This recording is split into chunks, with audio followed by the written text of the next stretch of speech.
I had a patient this week who had a metabolic breakthrough. She's tried all the conventional advice: drop your calories, boost your cardio, and she's been yo yoing for most of her adult life. We just got confirmation that she's getting more metabolically flexible. We know this because her weight is down, but her morning ketones are going up without caloric restriction. That means the weight loss is coming from fat burning, and her mitochondria are easily switching between glucose burning and fat burning. That's what we call metabolic flexibility. And that's the topic of this episode. So we're going to talk about why diets typically fail. Let me start with something most people don't typically hear. Most people don't fail diets. Diets fail people. If they worked, you wouldn't have to start over every January. You wouldn't be cycling between motivation and burnout. You wouldn't feel like your body is resisting you. But that's exactly what so many smart, disciplined people actually experience. They eat less, they move more, they tighten things up, and instead of fat loss, they get fatigue, cravings, plateaus, and rebound weight gain. Today, I want to explain why and why this has nothing to do with willpower. Here's the belief most people were taught: calories in, calories out, weight loss. And for a short period of time, that could actually work. But your body is not a spreadsheet, it's a survival system. And survival systems adapt. When calories drop, your body doesn't think, perfect beach season. It thinks, resources are scarce, slow everything down.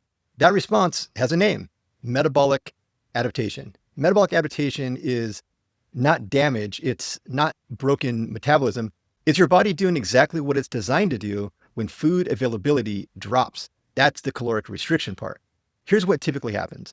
Resting metabolic rate declines, thyroid output decreases, hunger hormones rise, satiety hormones fall, cortisol increases, spontaneous movement drops, and fat loss becomes harder, even at lower calories. This is not failure, this is defense. Here's where things go wrong.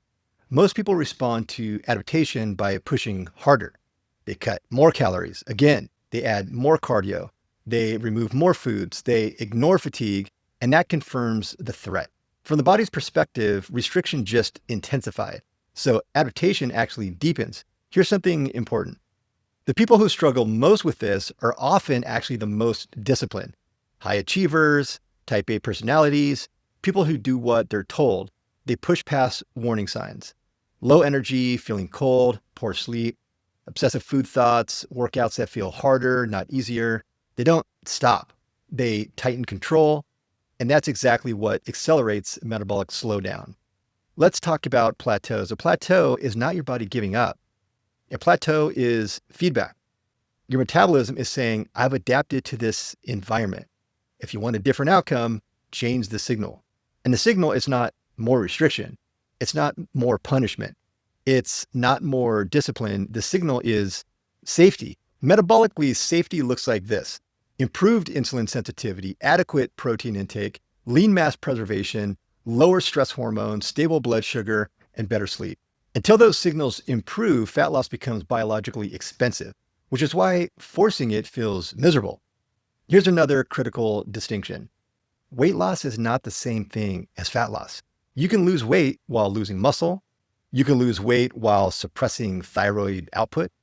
You can lose weight while increasing insulin resistance. You can lose weight while raising cortisol.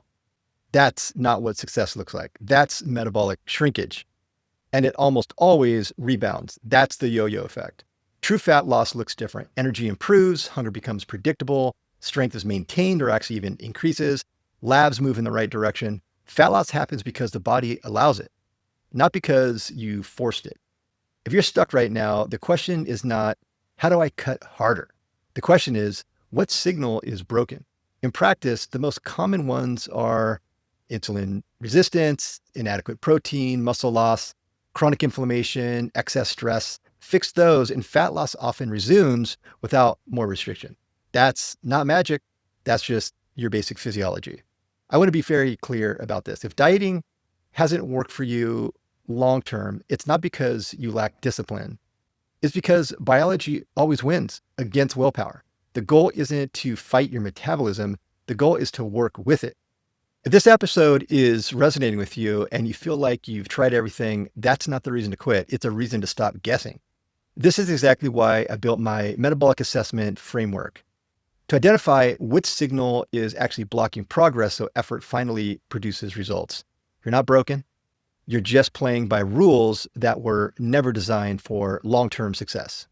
And once the rules change, everything gets easier. If this helped, subscribe, share it with someone stuck in the diet cycle, and stay tuned next week where we'll talk about protein, muscle, and the metabolic engine most people. And if you want clarity instead of another diet, check the link below for the metabolic health quiz.